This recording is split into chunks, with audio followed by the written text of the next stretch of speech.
વરસાદની જે ઘટ નોંધાવાનું એનું રીઝન એ છે કે સામાન્ય રીતે ગુજરાતમાં જે ચોમાસું જે છે એ 7 જૂન આસપાસ ચાલુ થઈ જતું હોય છે, પણ આ વખતે જોવા જઈએ તો 15 જૂન પછી 15થી 17 જૂન આસપાસ ચોમાસું ચાલુ થયું અને પાછળના જે કહેવાય કે પછીના સમયની અંદર જે વરસાદ જે છે એ વરસાદ ખાબક્યો દક્ષિણ ગુજરાતથી લઈને ઉત્તર ગુજરાત સુધી વધે કહેવાય કે વરસાદ નોંધાયો છે।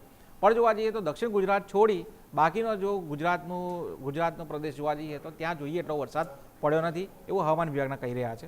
રાજ્યમાં સરેરાશ કરતાં જે ઓછો વરસાદ નોંધાઈ રહ્યો છે અને તાજેતરમાં ટર્ફ જે છે એક પ્રેશર ક્રિએટ થઈ રહ્યું છે, એક સાયક્લોનિકલી જે કહેવાય ને કે એક પ્રક્રિયા થઈ રહી છે, એના કારણે વરસાદમાં કહેવાય કે થોડો ખેંચ પડ્યો છે અને વરસાદ જે છે એની સ્પીડ છે થોડી ધીમી થઈ ગઈ છે અને 12 થી 14 જુલાઈની આસપાસ જે કહેવાય દરિયા ખેડવાની ના પાડી છે માછીમારોને હવામાન વિભાગે। તો આ અંગે શું કહે છે હવામાન વૈજ્ઞાનિકો, આવો સાંભળીએ। पिछले 24 घंटे में सौराष्ट्र कच्छ में मौसम शुष्क रहा है और अपना गुजरात रीजन में, साउथ गुजरात रीजन में आइसोलेटेड बारिश हुई है। और जो मौसम प्रणालियां हैं उसमें एक मॉनसून ट्रफ है जो कि नॉर्मल पोजीशन के आसपास है, गंगानगर, हिसार, मेरठ से होते हुए साउथ आसाम तक। और दूसरा एक वेस्टर्न डिस्टर्बेंस है जिसका एक्सिस 5.8 किलोमीटर पर है और 72 डिग्री ईस्ट, 30 डिग्री नॉर्थ पर है।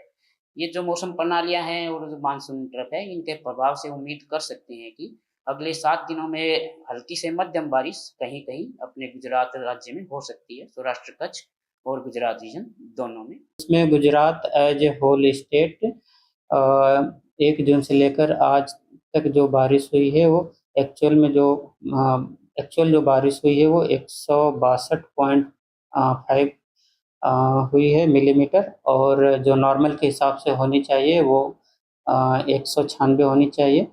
तो 17% Gujarat as a whole state deficient है 1 जून से लेकर आज 11 जुलाई तक। और रीजन वाइज बात करेंगे तो गुजरात रीजन में एक्चुअल में जो रेन हुई है वो 225 मिलीमीटर हुई है और 248.8 नॉर्मल के हिसाब से होनी चाहिए। तो गुजरात रीजन 10% डेफिशिएंट है नॉर्मल के हिसाब से। और सौराष्ट्र और कच्छ की बात करेंगे तो सौराष्ट्र और कच्छ में 114 मिलीमीटर रेनफॉल रिकॉर्ड हुआ है 1 जून से लेकर। તો દર્શક મિત્રો સાંભળ્યું, હવામાન વૈજ્ઞાનિકોએ દરિયા ખેડવાની ના પડી છે માછીમારોને, સાથે કહેવાય ટર્ફના કારણે કહેવાય કે વરસાદ છે એ થોડો પાતળો થશે એ રીતનું લાગી રહ્યું છે। પણ જોવા જઈએ તો દર્શક મિત્રો